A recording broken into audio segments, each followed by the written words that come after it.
প্রিয় বন্ধুরা, অনেক চেষ্টা করেও কি ঘরে আর্থিক সচ্ছলতা নেই? পরিশ্রম করলেও সাফল্য আসে না, নাকি ধন সম্পদ বাড়ছে না? জ্যোতিষশাস্ত্র অনুসারে অনেক সময় বাড়িতে অতিরিক্ত নেতিবাচক শক্তি বা দেবী দেবতা ও পূর্বপুরুষের আশীর্বাদের অভাবে শারীরিক, মানসিক, আর্থিক ও পারিবারিক সমস্যার সম্মুখীন হতে হয়। অনেক সময় কাজ শেষ হতে না হতেই নষ্ট হতে থাকে। এমন সমস্যা যদি আপনার সাথেও ঘটে, তাহলে আপনি চাইলে কিছু প্রতিকার অবলম্বন করতে পারেন। বাস্তুশাস্ত্র অনুসারে এই প্রতিকারগুলি অবলম্বন করলে যে কোনো ব্যক্তির বাড়িতে ইতিবাচক শক্তির প্রভাব বাড়ে। এর সাহায্যে মানুষ সুখ, শ্রম বৃদ্ধি ও সম্পদ লাভ করে। আসুন জেনে নেওয়া যাক পরিবারের উন্নতি পেতে কী করা উচিত। যা সম্পূর্ণ জানতে আজকের এই ভিডিওটি মনোযোগ সহকারে দেখতে থাকুন। আর ভিডিওটি দেখে উপকৃত হলে অবশ্যই একটি লাইক করবেন এবং নিজের আত্মীয়দের সাথে শেয়ার করবেন, যাতে তারাও ভিডিওটি দেখে উপকৃত হয়। 1. পরিবারের উন্নতির জন্য একটি কাচের পাত্রে মোটা লবণ রেখে তার উপরে 4-5টি লবঙ্গ রাখুন। এরপর ওই বাটিটি ঘরের যে কোনো কোণে রাখুন। এরা বিশ্বাস করা হয় যে এটি করলে ঘরের আর্থিক প্রবাহ শুরু হবে এবং ঘরের দেবী দেবতাদের আশীর্বাদ থাকবে। এছাড়া বাস্তুমতে নুন, জল এবং লবঙ্গ একত্রিত করে বাসস্থানের চারিদিকে ছড়িয়ে দিলে একটি সুন্দর গন্ধ পাওয়া যায়, যা অশুভ শক্তিকে নাচ করে এবং শুভ শক্তির আগমন ঘটায়। নুন, জল এবং লবঙ্গের গন্ধ কিন্তু স্বাস্থ্যের পক্ষেও উপযোগী ও গুরুত্বপূর্ণ। 2. বৈদিক স্বাস্থ্যমতে বাড়ির উত্তর পূর্বক ফোনে যদি ময়ূরের পালক রাখা হয়, তাহলে তার থেকে শুভ শক্তির সঞ্চার ঘটে। সুতরাং অশুভ শক্তি হইতে রেহাই পেতে আমাদের কর্মস্থলে বা বাসস্থানে আজ থেকে 5টি করে ময়ূরের পালক ব্যবহার করা উচিত। ঘর মোছার সময় জলে নুন মিশিয়ে নিন। নেতিবাচক শক্তি শুষে নেওয়ার ক্ষমতা রয়েছে নুনের মধ্যে।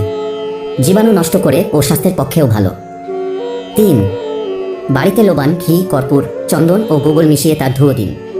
এর ফলে বাড়ির জীবাণু নষ্ট হয় ও ইতিবাচক সুগন্ধি পরিবেশের সৃষ্টি হয়। 4.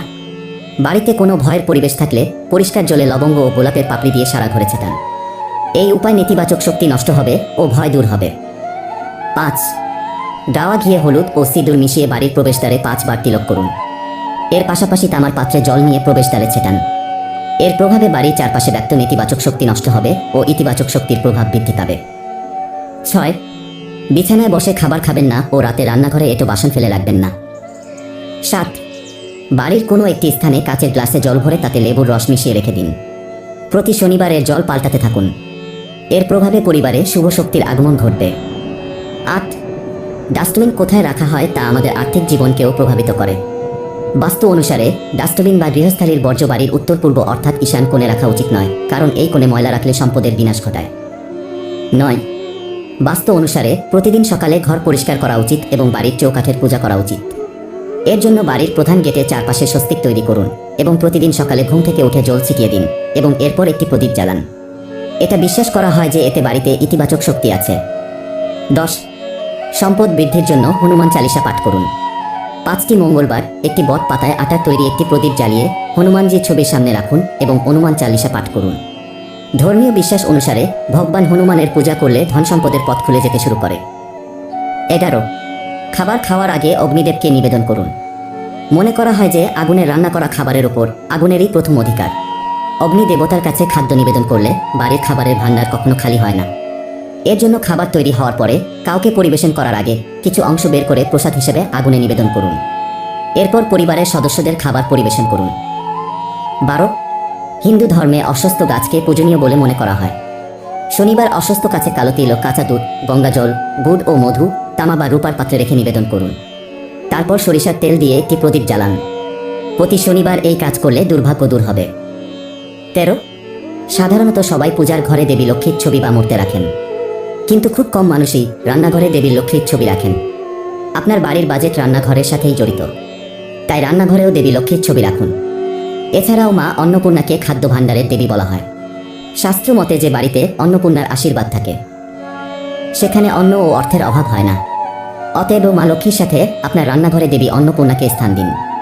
প্রতিদিন সকাল সন্ধ্যা রান্নাঘরে এই 2 দেবীর পূজা করুন এবং ধূপ জ্বালান। এতে আপনার ভাণ্ডার সর্বদা পূর্ণ থাকবে এবং আপনি গৃহস্থলীর বাজেট ও সঞ্চয় সাফল্য পাবেন। 14. কুকুর এসে দরজায় বসে থাকলে তাকে পিটিয়ে তাড়িয়ে দেওয়ার পরিবর্তে তাকে রুটি দেওয়া উচিত। এটি রাহু, কেতু এবং শনি এই 3টি গ্রহের অশুভ অভাব দূর করে। এছাড়াও পিতৃপুরুষদেরও আশীর্বাদ পাওয়া যায় এবং গৃহে অন্য অর্থ ও দেবী লক্ষ্মী অধিবাস করেন, অর্থাৎ আপনার উপার্জনের সমৃদ্ধি থাকে। 15. যে কোনো শুভ কাজে কর্পূরের বিশেষ গুরুত্ব রয়েছে। এমনটা বিশ্বাস করা হয় বাড়িতে কর্পূর জ্বালালে বাস্তু দোষের পাশাপাশি নেতিবাচক শক্তি থেকে মুক্তি পাওয়া যায়। তাই সপ্তাহে একবার কর্পূর জ্বালান, এতে করে আরও পজিটিভ এনার্জি তৈরি হয়। 16, সন্ধ্যায় পূজা করার সময় একটি সরিষার তেলের প্রদীপ জ্বালিয়ে তাতে 2টি লবঙ্গ রাখুন। আপনি চাইলে প্রতিদিন প্রবেশদ্বারের দুপাশে বা একপাশে এই প্রদীপ জ্বালাতে পারেন। এতে করে দেবদেবীর সাথে সাথে পূর্বপুরুষের আশীর্বাদ পাওয়া যায়, যা ঘরে উন্নতি নিয়ে আসে। বন্ধুরা, এই অশুভ শক্তি দূর করে পরিবারে ইতিবাচক শক্তির প্রভাব বিস্তারের জন্য সপ্তাহের এই 2 দিনে ভুলেও ধূপকাঠি জ্বালাবেন না, সংসারে নামবে চরম বিপদ। হিন্দু ধর্মে পুজো অর্চনার ক্ষেত্রে ধূপকাঠি জ্বালানোর নিয়ম রয়েছে, তবে সপ্তাহে প্রতিদিন ধূপকাঠি জ্বালানো শুভ নয়। জেনে নিন কোনো দিনে ধূপকাঠি জ্বালাতে বারণ করা হচ্ছে। হিন্দু ধর্মে প্রতি বাড়িতেই পুজো অর্চনা করা হয়ে থাকে, আর পুজোর কাজে ধূপকাঠির বিশেষ গুরুত্ব রয়েছে। গৃহস্থ বাড়িতে সন্ধে দেখানোর সময়ও ধূপকাঠি জ্বালানো হয়ে থাকে। মনে করা হয় ঘরে ধূপকাঠি জ্বালালে নেগেটিভ এনার্জি দূর হয়ে যায় এবং ভগবান প্রীত হন। প্রায় সব বাড়িতেই পুজোর সময় ধূপকাঠি জ্বালানো হয়ে থাকে, তবে বাস্তুশাস্ত্র বলছে যে সপ্তাহে 2 দিন ঘরে ভুলেও ধূপকাঠি জ্বালানো উচিত নয়। হ্যাঁ, রবিবার ও মঙ্গলবারে ধূপকাঠি জ্বালানো অত্যন্ত অশুভ বলে জানাচ্ছে বাস্তুশাস্ত্র। এই 2 দিনে ধূপকাঠি জ্বালালে প্রয়াত পিতৃপুরুষরা ক্ষুব্ধ হন। পিতৃপুরুষদের রোষে রবি ও মঙ্গলবার ধূপকাঠি জ্বালানোর ফলে সংসার চরম অভাব দেখা দিতে পারে। কেন রবি ও মঙ্গলবার ধূপকাঠি জ্বালানো অশুভ? ধূপকাঠি বানাতে বাঁশের কাঠি ব্যবহার করা হয়। বাস্তুশাস্ত্র ও হিন্দু ধর্মে বাঁশ অত্যন্ত শুভ। বাঁশ থেকে পজিটিভ এনার্জি ছড়িয়ে পড়ে বলে মনে করা হয়। এই জন্য বাড়িতে, অফিসে বা দোকানে অনেকে লাকি বাম্বুর গাছ রাখেন। শাস্ত্র অনুসারে রবিবার ও মঙ্গলবারে বাঁশ জ্বালাতে নেই। ধূপের কাঠি বাঁশ দিয়ে তৈরি হয় বলে সপ্তাহের এই 2 দিনে ধূপকাঠি জ্বালাতে নিষেধ করা হয়। বাস্তুশাস্ত্র ছাড়া ফেংশুই অনুসারেও রবি ও মঙ্গলবারে বাঁশ পোড়ানো অশুভ। এর ফলে ভাগ্যে নানা বাধা দেখা দেয় এবং সংসারে দারিদ্র্য দেখা দিতে পারে। এই কারণ রবি ও মঙ্গলবারে ধূপকাঠি জ্বালালে আপনার সংসারেও অশান্তির আগুন জ্বলতে পারে। বাঁশকে বংশরতিকার সঙ্গে তুলনা করা হয়, তাই প্রচলিত বিশ্বাস অনুসারে যে ব্যক্তি বাঁশ পোড়ায় তার বংশধরদের ক্ষতি হয়। হিন্দু ধর্মে চিতা সাজাতে বাঁশকাঠ ব্যবহার করা হলেও চিতা জ্বালানোর আগে বাঁশকাঠ সেখান থেকে বের করে দেওয়া হয়। সেই কারণে বাঁশ পোড়ালো পিতৃদোষের কবলে পড়তে পারেন। এই সমস্যার সমাধান: হিন্দু ধর্মে পুজো আরাধনার ধূপকাঠি লাগবেই। ধূপকাঠি না জ্বালিয়ে পুজো সম্পূর্ণ হয় না। তবে রবি বা মঙ্গলবারে ঘরে পুজো করতে হলে এই 2 দিন ধূপকাঠির বদলে প্রদীপ ও কর্পূর জ্বালাতে পারেন। এতে কোনো ক্ষতি হবে না।